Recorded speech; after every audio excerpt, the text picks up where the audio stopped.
Olá a todos e sejam bem-vindos ao canal Causa e Efeitos. Este é um canal relacionado com a investigação científica e nele procuramos divulgar, de forma simples, as novidades no mundo da ciência. Eu sou o Pedro Fernandes e hoje venho falar-vos das investigações alusivas às descobertas dos receptores sensoriais de temperatura, dor, tato e movimento. Estas descobertas, realizadas por dois investigadores, levaram a que ambos recebessem conjuntamente o Prémio Nobel da Fisiologia ou Medicina, atribuído no dia 4 de outubro de 2021. Estes receptores permaneceram um mistério até às investigações levadas a cabo por David Julius, Ardem Pataputian e os seus colaboradores. Patrick Ernforth, professor no Instituto de Karolinska e membro adjunto do Comitê Nobel, diz que estas descobertas desvendaram um dos segredos da natureza, ao explicarem a base molecular responsável pela sensação de temperatura, dor e força mecânica.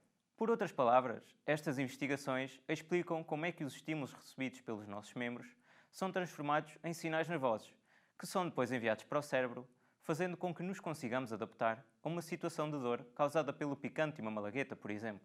Thomas Perlman, professor de Biologia de Desenvolvimento Molecular no Instituto de Karolinska e secretário-geral do Comitê Nobel, afirma que isto é algo crucial para a nossa sobrevivência, pois através destas investigações percebemos como reagimos e como nos podemos adaptar às advertências do exterior. Percy Svenningsson, professor de Neurologia no Instituto de Karolinska e membro do Comitê Nobel, refere que existem muitos problemas relacionados com a dor crónica sem qualquer cura, e a descoberta destes receptores e daquilo que os faz funcionar pode levar a novas investigações e estudos que têm por objetivo encontrar uma cura para tais problemas. Passemos agora às investigações. David Julius nasceu em Nova York em 1955 e é atualmente professor na Universidade da Califórnia.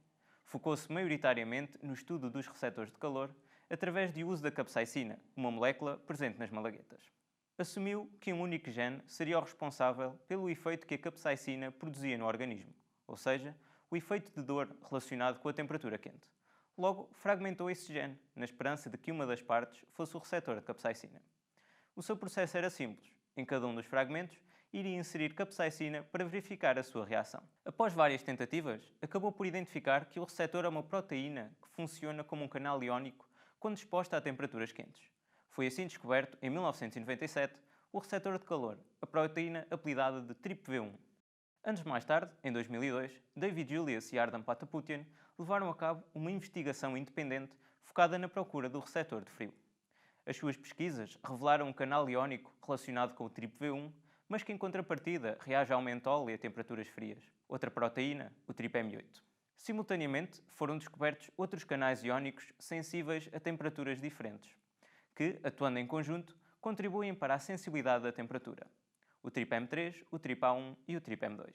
Enquanto David Julius se focou na descoberta dos receptores de calor, Ardem Pataputian, nascido em Beirute, no Líbano, em 1967, mas mudando-se durante a sua juventude para os Estados Unidos, sendo agora cientista no Instituto Scripps Research em Loyola, Califórnia, focou a sua atenção na descoberta do mecanismo molecular para o toque. Observou que a sensação de toque é obtida por uma força mecânica, por exemplo, o simples ato de espetar algum objeto na mão, e verificou que este processo poderia ser representado a nível molecular, ao espetar levemente uma célula enquanto se mede a sua atividade.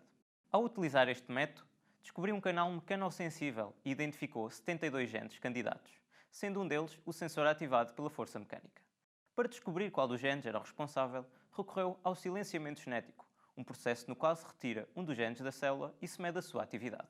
Foram assim descobertos, em 2010, por Ardem Pataputian, os receptores piezo-1 e piezo-2, proteínas que funcionam como canais iónicos quando ativados por uma força mecânica. Mais concretamente, estes receptores são responsáveis pela sensação de tato, movimento e pela sinestesia, ou seja, pela capacidade de o indivíduo reconhecer a localização espacial do seu corpo, a sua posição e orientação, a força exercida pelos músculos e a posição de cada parte do corpo em relação às restantes, sem ser necessário recorrer à visão. Por último, uma pequena curiosidade. A escolha do nome piezo está relacionada com a palavra grega piezi, que significa pressão. Obrigado por assistirem e para mais conteúdos deste género, acompanhem o canal Causa e Efeitos nas redes sociais.